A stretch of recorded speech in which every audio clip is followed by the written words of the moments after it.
menyelesaikan sholat kita, sholat itu menjadi sah karena didukung oleh metodologi wudhu yang sah. Metodologi wudhu yang sah itu bisa dianggap absah ketika dilakukan dengan unsur yang sah.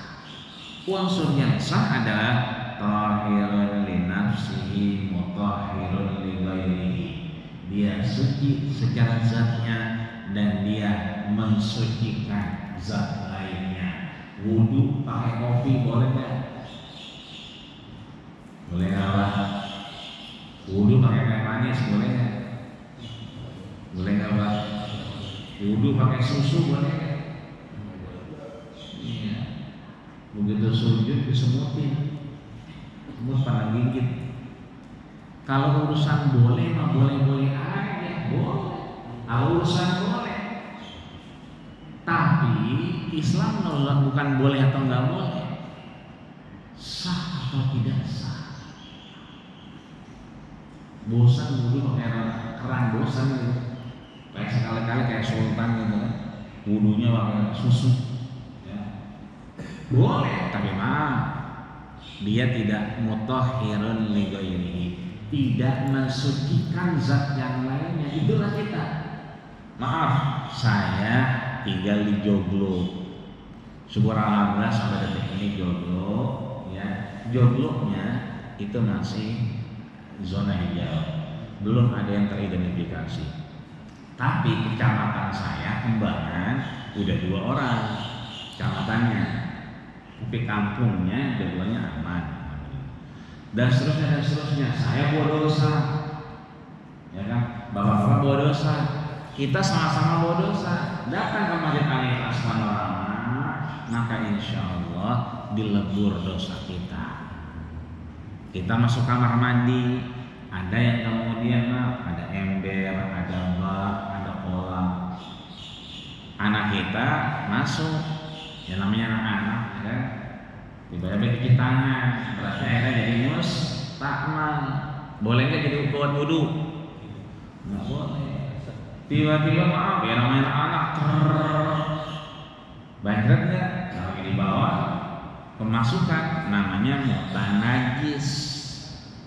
Boleh nggak buat wudu? Nggak boleh.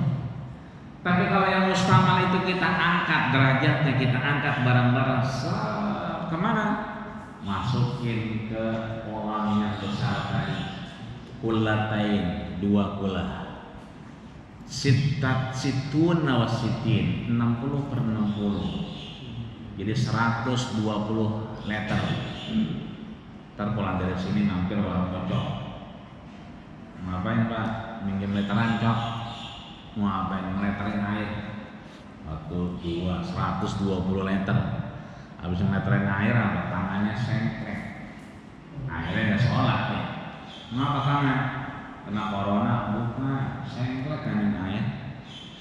Nggak usah diukur 1, 2, 3, 60/60 berarti 120. Itu artinya 2 kula. Masukin yang tadi mustakmal, dengan demikian air lebih dari 2 kula tahirun li nafsihi mutahhirun li ghairihi, dia jadi bersih. Kita nih dosa datang ke Al-Ikhlas, insyaallah kita lebur bareng-bareng. Mamin muslimain, ada 2 orang muslim ketemu, ya takian berpapasan, wa tasofahan, ya kan. Sekarang bermacam-macam, ya. Ada yang begini, ada yang begini, ada yang begini, ada yang kaki, yang macam-macam dah, kan? Illa ghufirallahu lahum, maka kita ini tidak dapat apa-apa dari Allah kecuali apa? Ampunan dari Allah Subhanahu wa Ta'ala. Hatta yatafarraqo, sampai kapan? Sampai kita berpisah. Makanya habis nanti selesai kita kuliah subuh, kita minum teh, udah jangan pulang-pulang. Sebab kalau pulang ampunannya selesai, ya kan sampai dia berpisah. Terus di sini jangan pulang-pulang, ya. Sampai dapat ampunan yang terus-menerus. Tapi akhirnya dicari kita keluar. Ya. Bapak, Ibu, ayah anda, bunda yang dirahmati Allah Subhanahu wa Ta'ala. kita beruntung menjadi orang yang beriman kepada Allah Subhanahu wa Ta'ala. Kenapa beruntung? Mohon maaf lahir batin, urusan begini mah karpet digulung, masjid dites sidang, anak-anak sekolah diliburkan, kerjaan sementara seminggu ke depan untuk dipatuhi untuk perusahaan-perusahaan, kerja dari rumah dan seterusnya. Kita mah orang beriman nggak takut dan nggak kaget. Kenapa? Rasul ngajarin kita ittaqu firasatal mu'min. Hati-hati dengan firasat orang mukmin. Siapa yang bilang? Rasul. Jadi kalau ada orang mukmin berkata, orang mukmin memberikan gambaran, kita waspada, tapi jangan takut. Seringkali kalau kita dilamar anak kita, nyunatin kita, nikahin kita, selamatkan rumah baru, kalau masih ada orang tua, kita ajak ngobrol orang tua kita. Ini ada niat nih mau anak-anak mau dilamar tuh, enaknya hari apa ya? Sabtu atau Minggu? Ya, ini Sabtu aja kali. Sabtu makan masih dinasinya masih belum waktu keluarga kira-kira gitu. Kalau Minggu kan itu biasanya masing-masing kira-kira begitu. Artinya ada perkataan orang tua kita yang kemudian kita pakai. Itu dalam terminologi agama disebut dengan firasat. Nah, urusan corona dan seterusnya sudah sejak lama ulama kita membahas ini. Apa yang dibahas?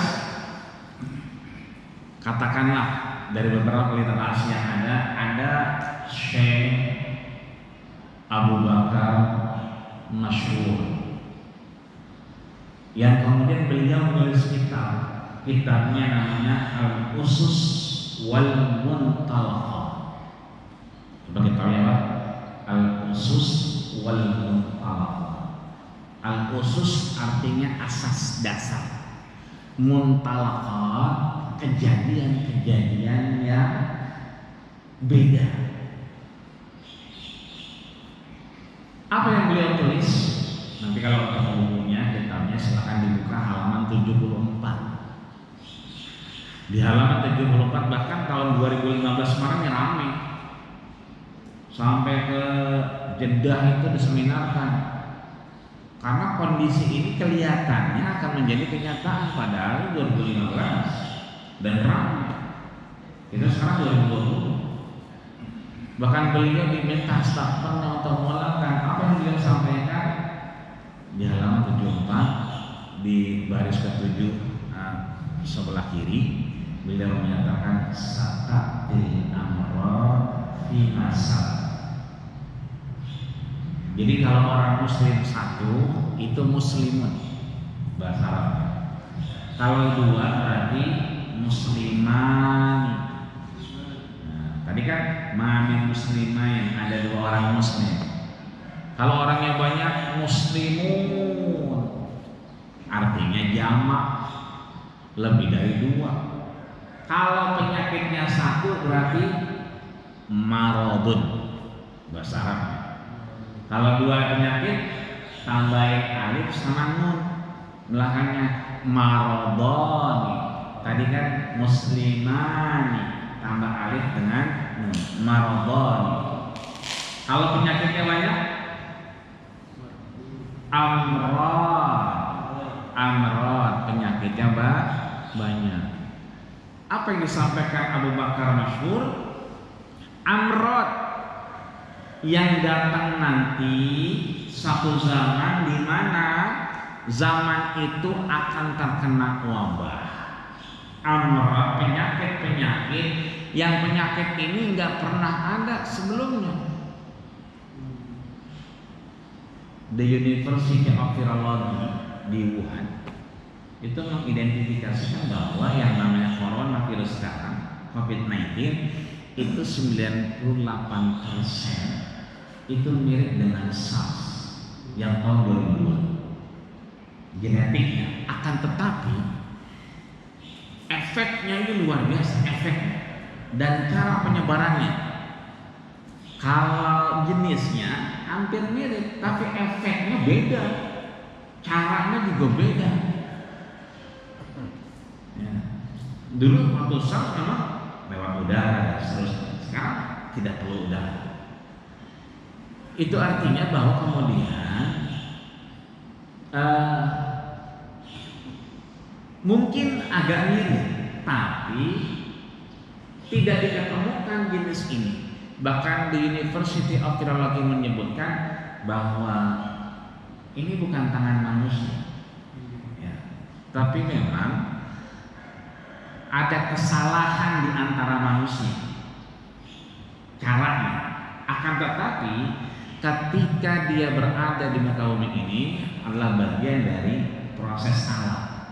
Tapi alam yang kemudian sudah rusak oleh manusia, nah ini dia prosesnya dengan alam. Tapi ada tangan-tangan yang salah ketika proses itu, maka tidak lepas dari kesalahan manusia. Maka kalau kita lihat lagi, itu surat Ar-Rum ayat 41. Zaharul fasadu fil barri wal bahri bima kasabat aydin nas. Bahwa yang namanya terjadi sesuatu di muka bumi ini yang tidak pas karena apa? Ada kesalahan tangan-tangan manusia. Kalau kita lihat statelannya dua imam Jalal, bukan Pak Jalal, tapi dua imam namanya Jalal. Yang satu Imam Jalaluddin Al-Mahalli, ini gurunya. Ada lagi satu Imam Jalaluddin As-Suyuti. Yang kita kenal dua imam ini nulis kitab yang namanya Tafsir Jalalain. Sering kita baca, sering dilakukan pengajian tempat-tempat lain, bahkan di pondok pesantren juga belajar yang namanya Tafsir Jalalain. Dua imam ini, guru dan murid, sepakat kalau ada yang namanya musibah, wabah, bala, itu tidak lain bitikil maksiat, karena timbul satu maksiat, ada kesalahan di situ. Maka caranya adalah bil istighfar. Caranya adalah kita terus mudawamah, man lazimal istighfar ja'alallahu min kulli harajan. Siapa yang kemudian melazimkan, mendawamkan, meneruskan istighfar, maka Allah berikan solusi atas problematika kita. Dulu ketika awal kita dengar 3 bulan 4 bulan yang lalu, Wuhan mah jauh, pesawatnya juga mahal.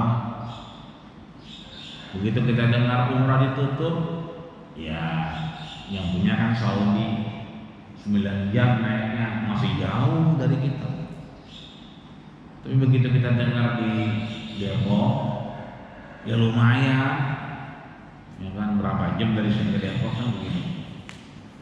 Tapi begitu kita dengar lagi, ya kan ternyata di Jakarta ada, kemudian Tangerang juga ada, ya kan, kemudian wali kota gubernur Banten juga menyatakan ada.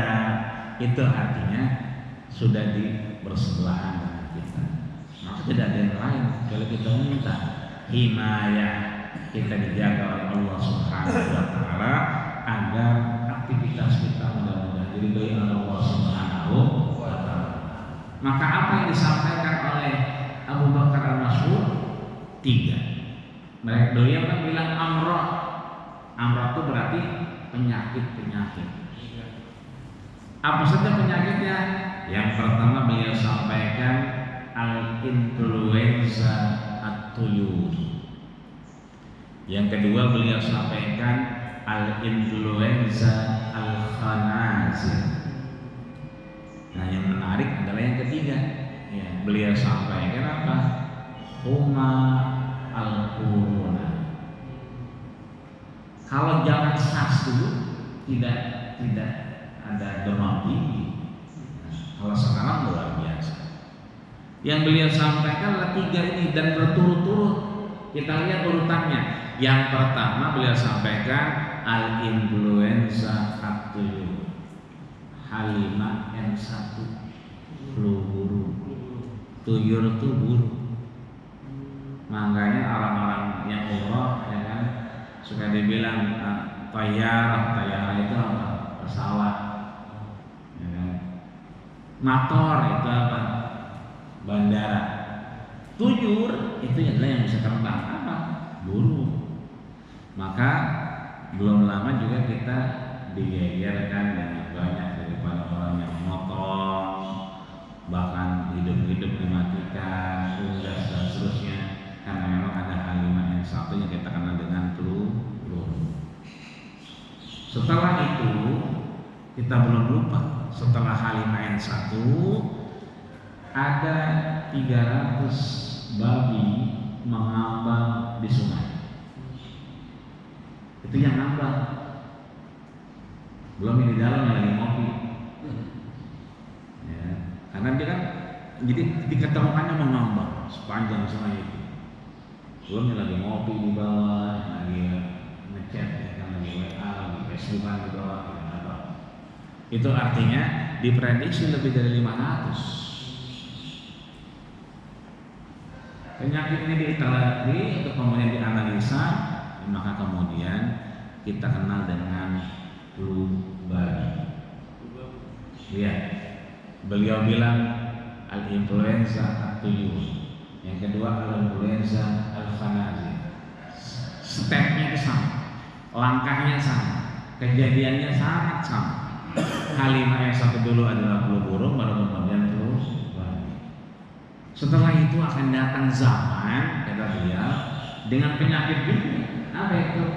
Huma al-Quruna. Huma, kita pernah disampaikan Rasul. Apa itu? Al-mu'minu bil mu'mini kal bunyani yashuddu ba'duhu ba'dah. Mukmin satu dengan mukmin lainnya adalah laksana bangunan. Idza staka alaihi udwun, kalau yang satu berasa, tada'a sa'iru jasadihi bisahri wal humah, maka muslim yang lainnya juga berasa. Kalau yang satu muslim itu meriang, demam, maka muslim yang lain harusnya juga meriang dan demam. Jadi humah ini penyakit yang tidak serta merta